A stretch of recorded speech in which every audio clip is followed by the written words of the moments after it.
This time 4 weeks ago, my training and my nutrition was feeling on point. Ticking the boxes of hitting my calories, protein, steps, and things were just moving super smooth. Then I woke up this Tuesday and felt like I had run tits first into a brick wall. My energy crashed, motivation, hadn't heard of her.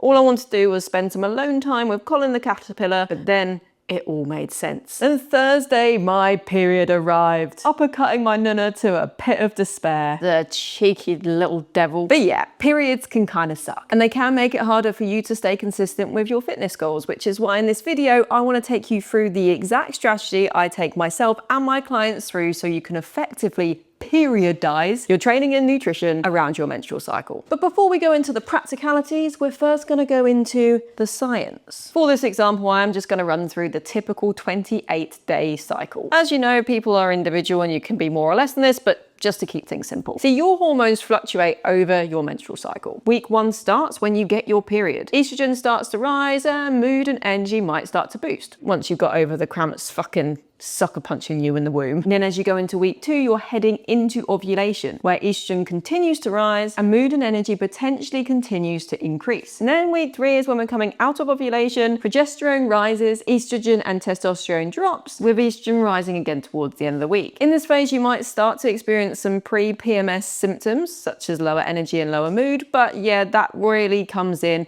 week 4, as you lead up to your period. Estrogen and progesterone plunge, and it might be that you experience more fatigue and that lower mood. Now, over this 28-day cycle, you can split this into 2 phases. The first 2 weeks fall under your follicular phase, where the last 2 weeks fall under your luteal phase. The follicular phase being the bit where you often feel full of sass and pizzazz. You think you can take on the world and rainbow shoot out of your asshole. Then the luteal phase takes the rug from underneath you. You're filled with self-doubt, energy is low, and you're wondering what's the bloody point. Some of you may have listened to all of that and gone, yeah, that's me, to a T. Whereas some of you might have thought, nah, I don't really get that. And this is important because it's the bit most scallywags miss when talking about menstrual cycles, which is everyone experiences periods different. And even you might experience different periods, period to period. Anecdotally, I know sometimes it fucking shafts me, whereas other times I don't really notice that many symptoms, or at least for not very long, which is important context for when it comes to navigating your training and nutrition.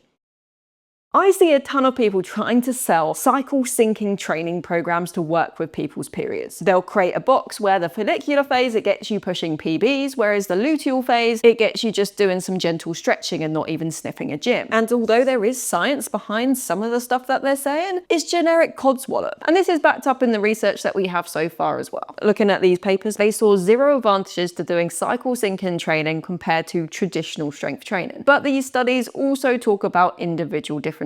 And certainly with the thousands of women I've coached, everyone needs a slightly different approach to managing their period. Some of my clients do indeed find that they feel fucking floored at the luteal phase and need to dial things back. Or their period cramps are so gnarly that the thought of trying to do a squat makes them want to be sick. Whereas others just can kind of breeze on by. So this is where we can meet in the middle, and this is the plan I recommend you follow.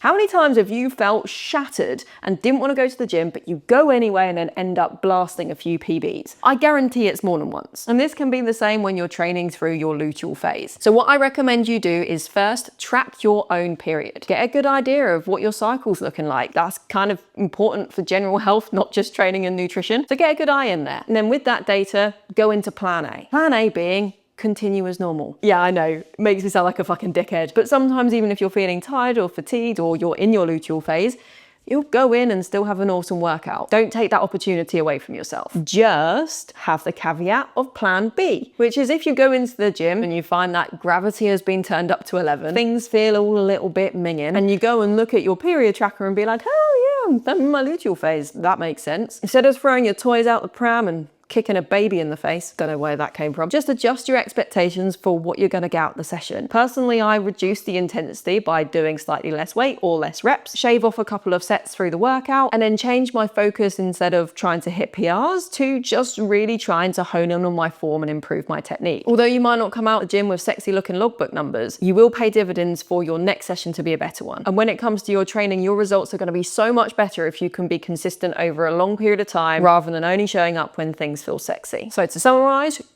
or that side, track your period, try to continue as normal, reduce intensity and focus on form should you need to.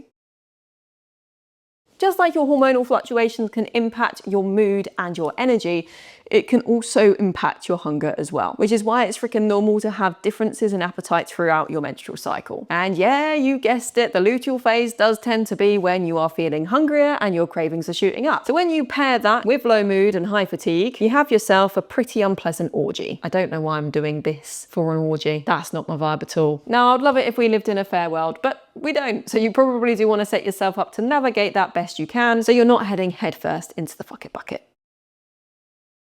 Now, if you're trying to achieve fat loss, you need to be in a calorie deficit. If you don't know that, then please go watch this video. I take you through everything you need to know about successfully dropping body fat. But the elements that make sticking to a calorie deficit so much easier are just going to hold way more importance through your luteal phase when you might be struggling a bit more. So with that, you're going to want to make sure that you are really nailing your protein, prioritizing high volume foods, so your fruits and veggies, and preferably sticking to a pretty decent meal structure. If your mental bandwidth is reduced through your period because, well, you're suffering, having a structure you can fall back on that help you hit your goals is just going to make life so much easier. Then I'll be making sure I keep 10 to 20% of my calories back for the food that I might be craving. Like, yeah, I could tell you to have a magic tea or potion or just drink some water because it's the same as eating a donut, but you can probably just eat the donut. Slowly, mindfully let it satisfy the craving and keep it within your calories and still be pretty all right. So I'm just going to tell you to do that, really. And I'm also going to give an honorable mention to our pal sleep here as well. I know it's not technically nutrition focused, but you will fuck yourself if you do not prioritize sleep around this point in your cycle and through the rest of your cycle, really. So stop scrolling, you little goblin, and where possible, aim to get 7 to 9 hours sleep.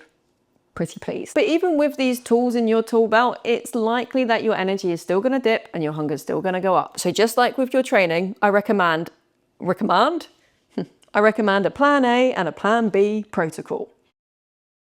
Option 1. Coming into your period, you might actually be burning a couple hundred additional calories per day. And with that, you might want to just increase your calories by a couple hundred a day. You could do this for a few days up to your period just to take the edge off. And to be real with you, if your PMS symptoms do royally shaft you, you can even bring your calories up further to shoot towards maintenance to take the edge even further off for those days. I'll say this is an absolutely brilliant option if you do really struggle to stay consistent through your period and you tend to hit the fuck it button. Because just like if you're fizzing a fizzy drink, that pressure can build up. And if you just slowly unscrew the lid, that can just slowly release some of the pressure whilst keeping a lid on it, which is a better alternative to having all that pressure, hitting the fuck it button, ripping that lid off and this jizzing everywhere.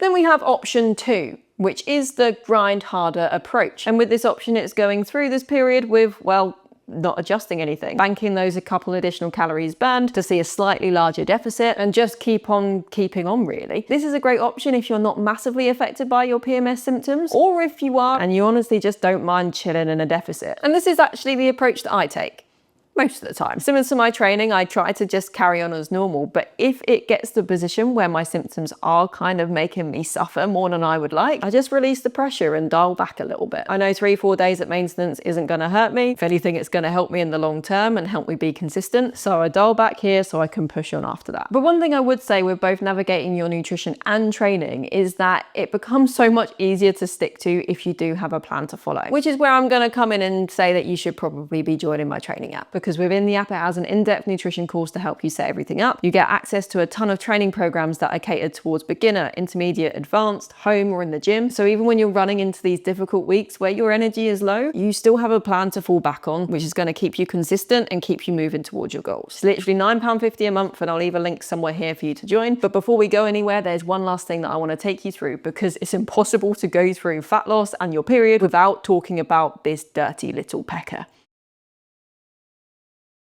Now, the scale has a lot to answer for, because I know so many people have thrown their progress in the bin because their silly little number hasn't moved the way they wanted it to. You know, you can be dead on it, smashing your training, smashing your nutrition, you step on the scale and it goes, ha, fuck you. I fancy going up today, which leads you to fucking off all your habits, ruining your progress and, well, being a sad little goose, really. So the more you can understand that number, the better. And understanding the scale around your period will, yeah, help a ton there. See, I've been in a deficit over the last 4 months and I've dropped 18 pounds of body fat. I know. Aren't I amazing? But over the last 2 months especially, I've noticed how much the period has been affecting my scale weight. 2 months ago, 2 weeks before my period, my scale completely stalled up. Came on my period, 2 days later, I dropped a kilo. This month again, the scale had stalled for 10 days before my period. Came on my period, a day later, I dropped half a kilo. Again, this is due to those pesky little hormones. As you come on your period, you do tend to hold more water, and it's pretty normal to have either a spike or the scale just be stubborn for that week before you're due on. So just know that before you let that number screw with your head, because the most important thing that you do is you stay consistent anyway. But if you do really struggle with that, then I do suggest you watch this video next, because I take you through everything you need to know about the scale, as well as what to do if it genuinely isn't moving the way that it should be.